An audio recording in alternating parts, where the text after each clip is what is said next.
रानो चिड़िया, गोरी कौवी और कालू कौवा सभी एक साथ मिलकर खुशी खुशी रहने लगते हैं। अब हम सब मिलकर एक खुशहाल परिवार हैं। इस कहानी से हमें सीख मिलती है कि सच्ची खुशी और प्यार में ही असली संपत्ति है। दूसरों की मदद करना और सच्चाई के रास्ते पर चलना ही सबसे बड़ा धन है। इस कहानी को सुनने के लिए आप सभी का धन्यवाद। अगर आपको ये कहानी पसंद आई है तो कृपया लाइक, शेयर और सब्सक्राइब करें। रानो चिड़िया एक जंगल में रहा करती थी। एक दिन उसके सभी दोस्त उसके पास एक नई खबर लेकर आए। उसके दोस्त कालू कौवा ने उससे कहा, सुनो रानो चिड़िया, तुम्हें पता है जो अपने दोस्त बादल है ना, उन्होंने हमसे एक बात कही है। हाँ है कालू, पर हुआ क्या है? उन्होंने क्या कहा है और तुम लोग इतने परेशान क्यों नजर आ रहे हो?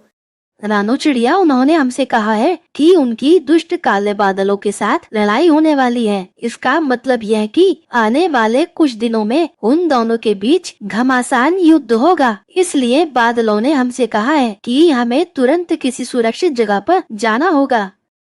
सुनकर रानो चिड़िया अपने दोस्तों से कहती है, पर दोस्तों, हम किसी भी सुरक्षित जगह पर कैसे सकते हैं? बादल तो हर जगह छाए होंगे ना। ऐसे में हम कहीं भी चले जाए, लेकिन बरसात से नहीं बच सकते हैं। इसलिए हमें खुद बादल से इस परेशानी का हल पूछना चाहिए। हाँ रानो चिड़िया, तुम बिल्कुल सही कह रही हो। हमें इस परेशानी का हल उन्हीं से पूछना चाहिए। वो ही हमें बेहतर सुझाव देंगे।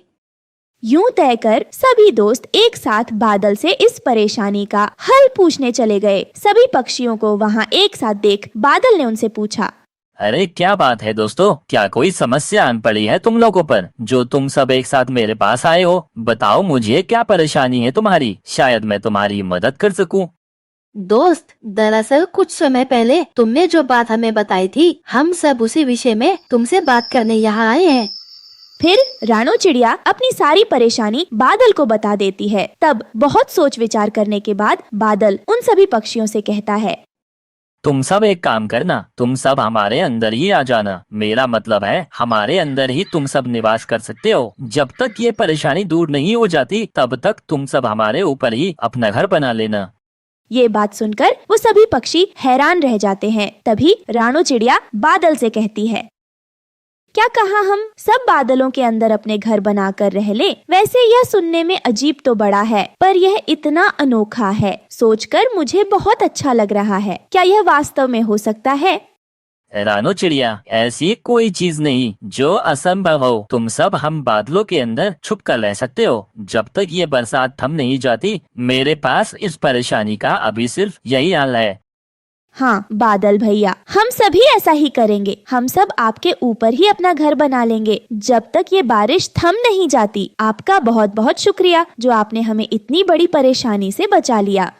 तभी कालू कौवा ने इस बात का विरोध करते हुए कहा, मुझे नहीं लगता ये संभव है। हवा चलने पर बादल अपनी जगह से हिलता डुलता है। अगर हम बादल के ऊपर अपना घर बनाएंगे तो वो रुकेगा नहीं, क्योंकि बादल की ऊंचाई से गिरने पर अगर हम नीचे गिर गए तो हम सब अपनी जान गंवा बैठेंगे। नहीं नहीं दोस्तों, ये गलत है। हमें इसकी ये बात नहीं माननी चाहिए। मुझे क्या करना है, कैसे करना है, यह मैं अच्छे से जानता हूँ। तुम्हें चिंता करने की जरूरत नहीं है कालू। तुम्हें सुरक्षित रखने की जिम्मेदारी मेरी है। ना जाने क्यों मुझे इस बादल की बात पर विश्वास ही नहीं होता। मैं एक काम करता हूँ, मैं किसी पहाड़ी इलाके में जाकर छुप जाता हूँ। मैं तुम सबके साथ इस बादल पर अपना घर नहीं बनाऊंगा। कालू कौवा के सभी दोस्तों ने उसे समझाने की बहुत कोशिश की, पर कालू कौवा ने उनकी एक ना सुनी और वहाँ से चला गया। लगता है इन सब की मति मारी गई है। बेवकूफों की तरह बर्ताव कर रहे हैं। आज नहीं तो कल यह लोग जरूर समझ जाएंगे कि मैंने सही कहा था। ये कहते हुए कालू कौवा उड़ता हुआ वहाँ से चला गया। वहीं दूसरी तरफ रानो चिड़िया ने बादल से कहा, हम जानते हैं बादल भैया, तुम हमारा भला ही सोच रहे हो, इसलिए हमें किसी का कोई डर नहीं। तुम कालू की बातों को दिल पर मत लेना। हम सब जरूर तुम्हारे यहाँ रहने आएंगे।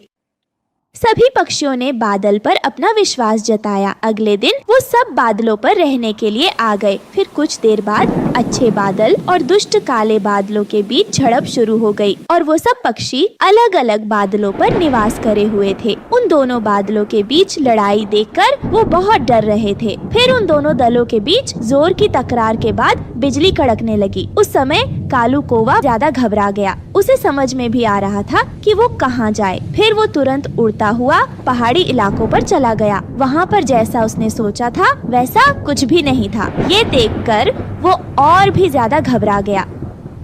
अरे मेरे दोस्तों ने मुझे पहले ही कहा था कि इस पहाड़ी इलाके पर मत जाओ, पर मैंने उनकी बात नहीं मानी और यहाँ फंस गया। तभी उसकी नजर उन बादलों पर पड़ी जिसमें उसके दोस्त बैठे हुए थे। वो जोर जोर से रोने लगा। दोस्तों मुझे बचा लो दोस्तों, मैं यहाँ फंसा हुआ हूँ, मुझे यहाँ से बाहर निकालो। यूं वो अपने दोस्तों को आवाज देने लगा। उसकी आवाज सुनकर रानो चिड़िया ने अपने दोस्तों से कहा, हे भगवान, दोस्तों हमारा दोस्त कालू कौवा वहाँ फंसा हुआ है, हमें उसको कैसे भी करके बचाना होगा। तभी बादल ने रानो चिड़िया से कहा, रानो, अब बहुत देर हो चुकी है। अगर इस समय हम कालू को बचाने की कोशिश करेंगे तो दुष्ट बादल इस मौके का फायदा उठाएंगे और जानबूझकर बिजली कड़कड़ाने लगेंगे। अब कालू कौवे के बारे में सोचना बंद कर दो। हम उसको नहीं बचा सकते, वरना हम सबकी जान खतरे में पड़ जाएगी। कालू के दोस्त उसकी हालत के बारे में सोचकर दुखी हो रहे थे। इतने में तेज बिजली कड़कने लगी, जिसके तीव्र ध्वनि को कालू कौवा बर्दाश्त नहीं कर पाया और उसने अपनी जान गंवा दी। हे भगवान, अगर सही समय पर कालू ने हमारी बात मान ली होती तो ये सब नहीं होता, आज वो हमारे बीच जिंदा होता। यह सोचकर वो सब बहुत दुखी हो रहे थे। दूसरी ओर बादलों के बीच ये घमासान लड़ाई लगातार 4 दिनों तक चलती रही। इस लड़ाई में अच्छे बादलों की जीत हुई। बादल भाई, आपका बहुत बहुत शुक्रिया जो आपने इस बारिश में हमारी इतनी मदद की। अब हम चलते हैं। फिर तुरंत वो सभी पक्षी अपने दोस्त कालू के पास आए। लगातार 4 दिनों से बरसात में भीगते हुए कालू के शरीर से बदबू आने लगी थी। सभी पक्षियों ने कालू का अंतिम संस्कार किया और सभी अपने अपने घर लौट आए। वो सब जब भी मिलते यही बात किया करते। दोस्तों, अगर कालू ने सही समय पर हमारी बात सुन ली होती तो आज वह हम सबके बीच खड़ा होता, पर उसके अविश्वास स्वभाव ने उसकी जान ले ली। यह सोचकर वे सभी बहुत दुखी होते हैं। दोस्तों, आपको हमारी आज की कहानी कैसी लगी? हमारी कहानी को लाइक करें, कमेंट करके अपनी राय हमें दें। आपके कमेंट और लाइक हमारे हौसले को बढ़ाते हैं। अगर आप हमारे चैनल पर नए आए हैं तो हमारे चैनल को सब्सक्राइब करना ना भूले। आपका धन्यवाद। रानो चिड़िया अपने बच्चों के साथ सुंदरवन जंगल में रहती थी। उसकी एक छोटी सी जमीन थी जिस पर वह सब्जियों की खेती करती थी। इस बार उसकी फसल बहुत अच्छी हुई थी और अपनी फसल को देखकर वो बहुत खुश थी।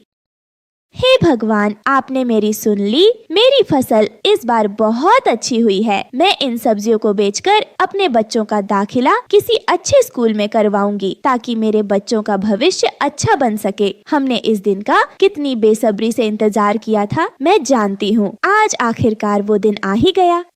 रानो चिड़िया खुशी खुशी अपने घर चली जाती है, लेकिन रानो चिड़िया की ये खुशी ज्यादा देर तक नहीं टिकी। भगवान को तो कुछ और ही मंजूर था। अचानक आधी रात को बहुत तेज बारिश होने लगती है। उसके दोनों बच्चे सो चुके थे, पर रानो चिड़िया अभी भी जाग रही थी। उस समय रानो चिड़िया का पति टुन्नू चिढ़ा भी जाग रहा था। वो दोनों पति पत्नी बहुत ज्यादा परेशान थे।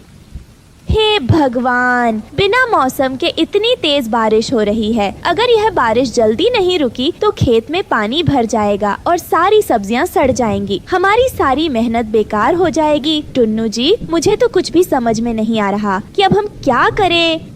टुन्नू चिढ़ा अपनी पत्नी को समझाते हुए कहता है, रानो, तुम परेशान मत हो सकता है थोड़ी देर में बारिश रुक जाए और कुछ भी खराब ना हो। बस तुम ऊपर वाले पर भरोसा रखो, मुझे विश्वास है सब ठीक हो जाएगा।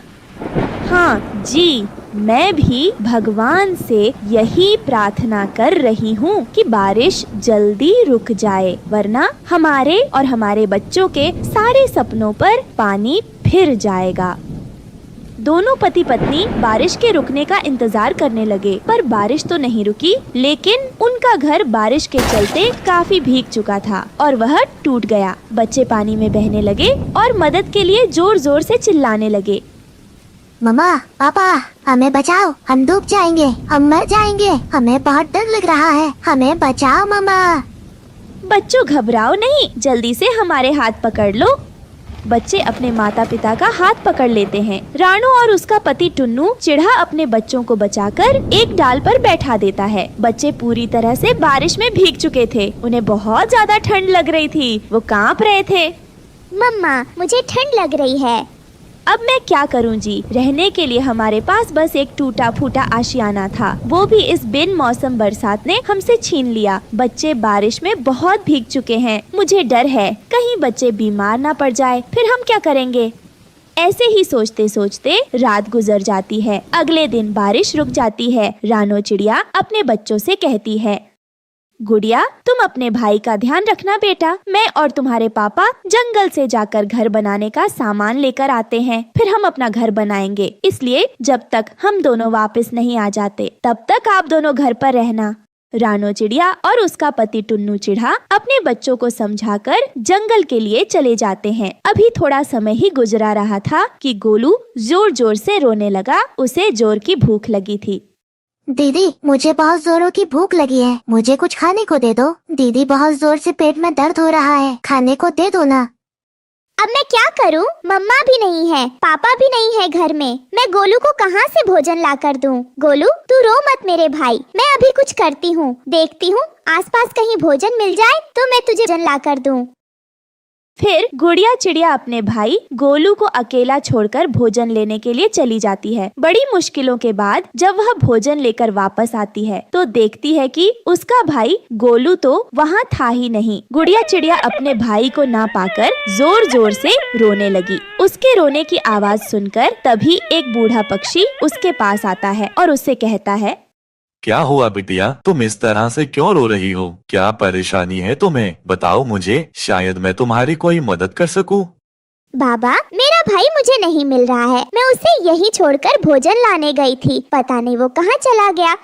अच्छा बेटा, अभी अभी मुझे जंगल में कुछ दूरी पर एक बच्चा घायल मिला है, मैं उसे उठाकर अपने घर ले आया। चलो तुम मेरे साथ चलकर देख लो, कहीं वो तुम्हारा भाई तो नहीं है जिसे तुम ढूंढ रही हो। फिर गुड़िया चिड़िया उस बूढ़े तोते की बात सुनकर उसके साथ उसके घर चली जाती है। वो वहाँ पर जाकर देखती है कि गोलू चिड़ा वहाँ घायल पड़ा हुआ था। अपने भाई को जिंदा देखकर गुड़िया चिड़िया बहुत खुश होती है और उस बूढ़े तोते से कहती है, हाँ बाबा, ये मेरा भाई है, लेकिन ये घायल कैसे हुआ? बेटा, एक चील इसे पकड़कर ले जा रहा था, मैंने किसी तरह इसे बचाया है और फिर इसे उठाकर अपने घर ले आया। वो तो अच्छा हुआ तुम मुझे मिल गई, वरना मैं इसे कहाँ कहाँ लेकर घूमता। फिर थोड़ी देर बाद रानो चिड़िया अपने पति के साथ घर वापस आ जाती है और अपने दोनों बच्चों को घर पर ना पाकर वो दोनों बहुत ज्यादा परेशान हो जाते हैं।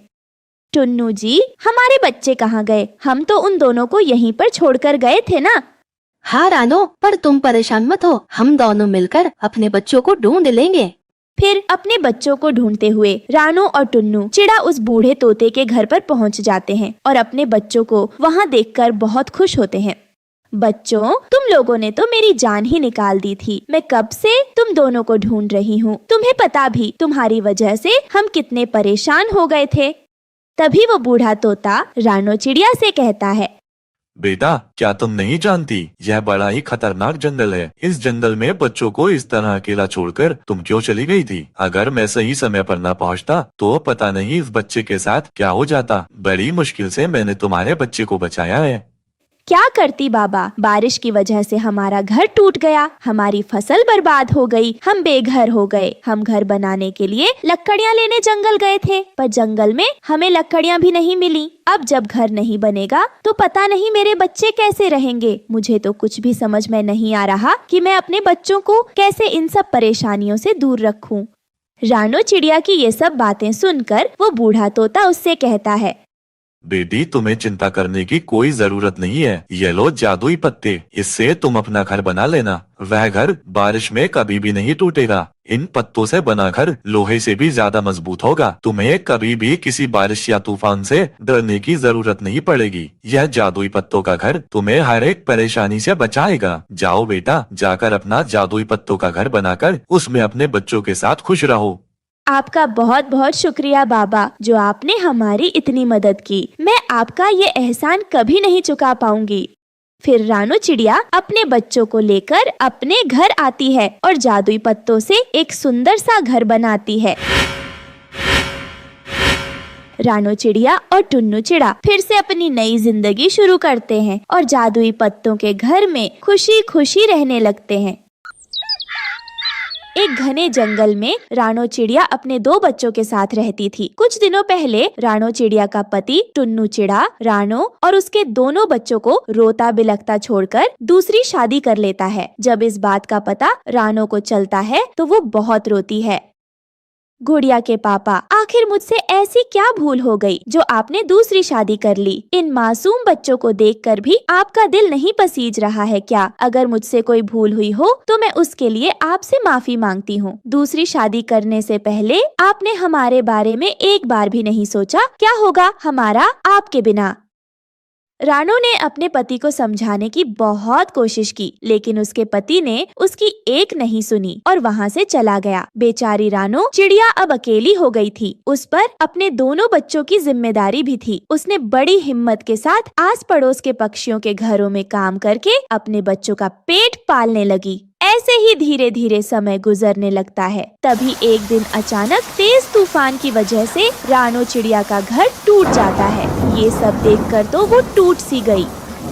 हे भगवान, मुझसे ऐसी क्या भूल हो गई जो आप मुझे इतने दुख दे रहे हैं? क्यों मेरे ऊपर दुखों का पहाड़ तोड़ रहे हैं? कितनी मुश्किलों से मैं अपने बच्चों को पाल रही थी, लेकिन आपसे ये भी देखा न गया जो आपने उनके सिर से छत छीन ली। अब मैं कहाँ जाऊंगी?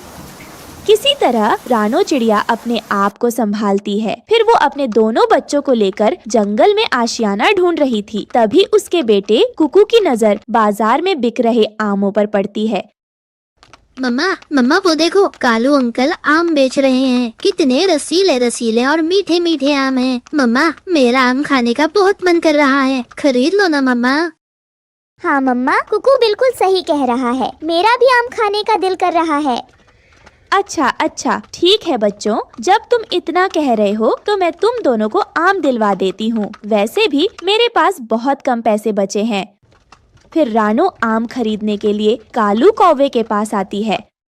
अरे कालू भैया, यह आम कैसे दे रहे हो? बहन, पूरे 100 रुपए किलो है ये आम, और ये आम ना हिमालय के जंगल के हैं। अरे कालू भैया, चोर तो रात को डकैती करते हैं और आप तो दिन में ही डकैती कर रहे हो। ऐसा भी क्या खास है इन आमों में जो आप इतने महंगे बेच रहे हो?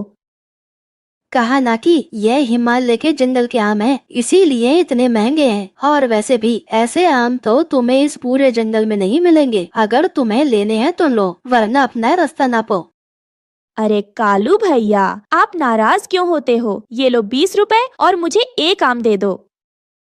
फिर कालू उसे एक आम देता है। रानो के बच्चे उस आम को बड़े शौक से खाते हैं। तभी रानो का बेटा कुकू अपनी माँ से कहता है, मम्मा, हमें इस आम की गुठली को ऐसे नहीं फेंकना चाहिए। माँ, मैं जानता हूँ हमारा घर टूट गया है, लेकिन हमारे घर के पीछे जो खाली जगह है उसी में हम इस आम की गुठली को बो देंगे, और फिर जब आम लगेंगे तो हम उन आमों को पेट भरकर खाएंगे भी और बाजार में बेचकर भी पैसे कमाएंगे।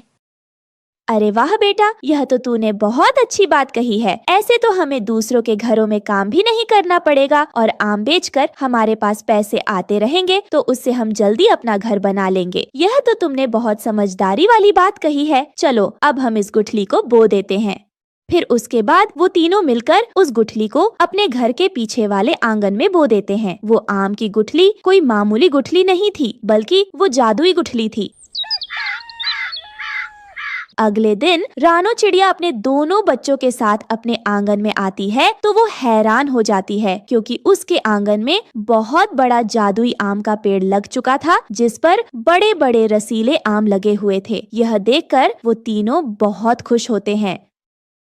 अरे वाह मम्मा, अपना आम का पेड़ तो आमों से भर गया है। लगता है ये कोई जादुई आम का पेड़ है। चलो अब हम आमों को तोड़कर बाजार में बेच देते हैं।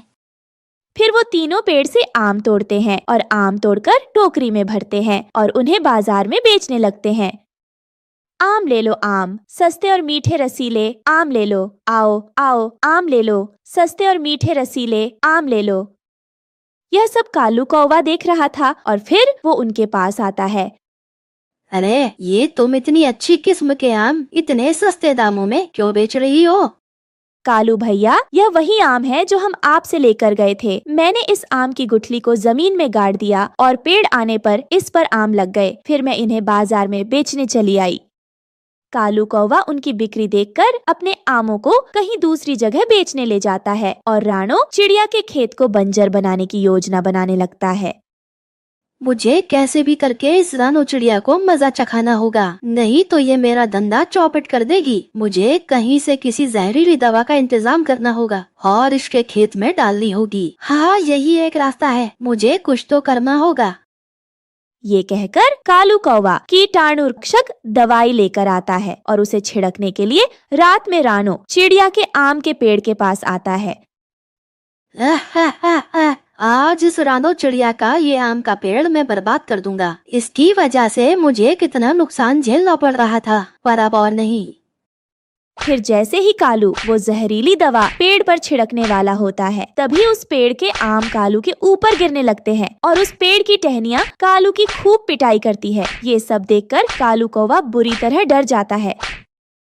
हाय हाय, मर गया रे। अरे ये पेड़ तो कोई आम पेड़ नहीं बल्कि जादुई पेड़ है। अरे मुझे माफ कर दो, मैं दोबारा कभी यहाँ नहीं आऊँगा। ये कहकर कालू कौवा वहाँ से भाग जाता है। उसकी आवाज सुनकर राणो चिड़िया अपने बच्चों के साथ वहाँ पर आती है। तभी वो जादुई आम का पेड़ उससे कहता है, रानो तुम परेशान मत हो, मैं हूँ ना, मैं तुम्हारे साथ कुछ गलत नहीं होने दूंगा। मैं जादुई आम का पेड़ हूँ और इस पेड़ के आम पर सिर्फ तुम्हारा ही हक है और तुम फिक्र मत करो। मैं जानता हूँ तुम्हारे पास रहने के लिए घर नहीं है, इसलिए मैं अपने जादू से इस पेड़ पर तुम्हारे लिए एक जादुई आम का घर बना कर दूंगा, जिसमें तुम अपने बच्चों के साथ आराम से रह सकती हो। उस घर में तुम्हें किसी भी चीज की कमी नहीं होगी और मेरे पेड़ के आम बेचकर तुम पैसे भी कमा सकती हो। ये कहकर जादुई आम का पेड़ अपने जादू से एक विशाल आम का घर बना देता है, जिसे देखकर राणो चिड़िया बहुत खुश होती है। शुक्रिया जादुई आम के पेड़, तुम्हारी वजह से मेरी सारी परेशानी दूर हो गई। मैं तुम्हारा ये एहसान कभी नहीं भूल पाऊंगी। फिर राणो चिड़िया खुशी खुशी जादुई आम के घर में अपने बच्चों के साथ रहने लगती है और उस जादुई पेड़ के आम बेचकर अपना गुजारा करती है। प्यारे दोस्तों, इस कहानी से हमें यही सीख मिलती है कि हमें कभी लालच नहीं करना चाहिए। दोस्तों, आपको हमारी आज की कहानी कैसी लगी? हमारी कहानी को लाइक करें, कमेंट करके अपनी राय हमें दें। आपके कमेंट और लाइक हमारे हौसले को बढ़ाते हैं। अगर आप हमारे चैनल पर नए आए हैं तो हमारे चैनल को सब्सक्राइब करना ना भूलें। आपका धन्यवाद। ये कहानी कागज के खिलौने बनाकर बेचने वाली गरीब राणो चिड़िया की है। राणो चिड़िया अपने पति टुन्नू चिढ़ा और बेटी गुड़िया चिड़िया के साथ ढोलकपुर जंगल में रहती थी। वो रंग बिरंगे कागज से तरह तरह के खिलौने बनाकर जंगल के बाजार में बेचती थी।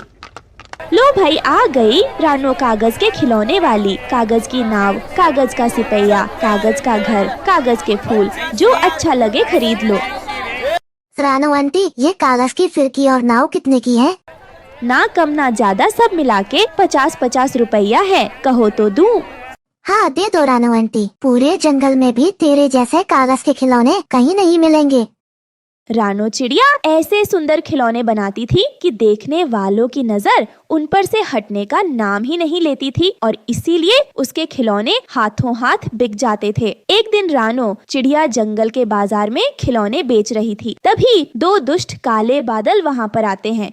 ए चिड़िया, तुझे कितनी बार बोला है कि यहाँ पर अपने ये कागज के खिलौने मत बेचा कर, पर तू है कि मानती ही नहीं है। तेरी वजह से पता है हमें कितनी परेशानी झेलनी पड़ रही है। हम जब भी यहाँ बारिश करने आते हैं तो तू कोई न कोई बहाना करके हमें टाल देती है, लेकिन अब और नहीं।